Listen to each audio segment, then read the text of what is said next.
ദൈവത്തിന് മഹത്വം. നിങ്ങൾക്കെൻ്റെ സ്നേഹമാണ്. ഇത് ഇന്ന് അവൻ്റെ ശബ്ദം നിങ്ങൾക്കായി. പുതിയ എണ്ണയായ അഭിഷേകം. സങ്കീർത്തനം 92:10. എങ്കിലും എൻ്റെ കൊമ്പ് നീ കാട്ടുപോത്തിൻ്റെ കൊമ്പ് പോലെ ഉയർത്തും, പുതിയ എണ്ണ എന്നെ തേപ്പിക്കുന്നു.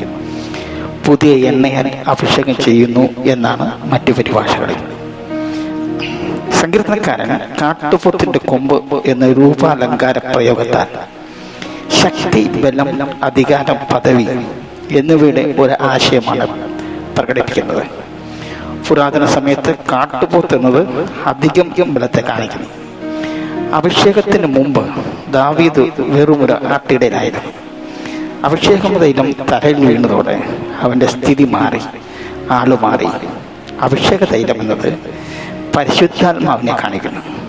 അഭിഷേക തൈലം മറ്റ് തൈലങ്ങളെക്കാൾ വളരെ വ്യത്യസ്തമാണ്. പരിശുദ്ധാത്മാവ്. പുറപ്പാട് പുസ്തകം 30:31 മുതൽ 33 വാക്യങ്ങൾ നമ്മൾ അഭിഷേക തൈലത്തിൻ്റെ നിർമ്മിതിയെക്കുറിച്ചും അതിൻ്റെ ഉപയോഗത്തെക്കുറിച്ചും അതിൻ്റെ പ്രത്യേകതകളെക്കുറിച്ചും നമ്മൾ വായിക്കുന്നുണ്ട്. ഈ തൈലം തലയിൽ വീഴുന്നവൻ ശാക്തീകരിക്കപ്പെടുന്നു. അവനെ പ്രവാചകനോ രാജകുമാരനോ പുരോഹിതനോ ആക്കി മാറ്റുന്നു. ഒരു ഉയർന്ന പദവിയിലേക്ക് ശാക്തീകരിച്ചുയർത്തുന്നു. പരിശുദ്ധാത്മാഭിഷേകത്തിന്റെ കാര്യത്തിൽ ഇത് തികച്ചും സത്യമാണ്. ലൂക്കോസ് 29:49 നാം അത് വായിക്കുന്നുണ്ട്. പരിശുദ്ധാത്മാഭിഷേകം ഐക്യതയുടെ ഒരു ബന്ധമാണ്. അത് സന്തോഷിപ്പിക്കുന്നതാണ്, പ്രകാശിപ്പിക്കുന്നതാണ്. ഇത് സുഗന്ധ തൈലമാണ്. പുതിയ എണ്ണ ശുദ്ധവും മധുരവുമായിരിക്കും. പഴയതും ചീഞ്ഞളിഞ്ഞതുമായ തല്ല. അതായത് സന്തോഷം, ആനന്ദം, തിളക്കം, സമൃദ്ധിയായിരിക്കും.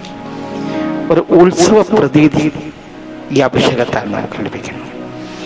ഈ സങ്കീർത്തനത്തിന്റെ ഒരു വിഷയം ദൈവത്തിന്റെ വിശ്വസ്തതയും സർവശക്തിയുമാണ്. ദൈവം തന്നെ ഉയർത്തുമെന്നും ശക്തിയും അധികാരവും പദവിയും നൽകുമെന്നും അറിഞ്ഞുകൊണ്ട് അവന്റെ വിശ്വസ്തതയും മാറ്റമില്ലാത്ത സ്നേഹത്തിനും നന്ദി പറയുന്ന ഭാഗമാണ് ഈ 10ാമത്തെ വാക്യം.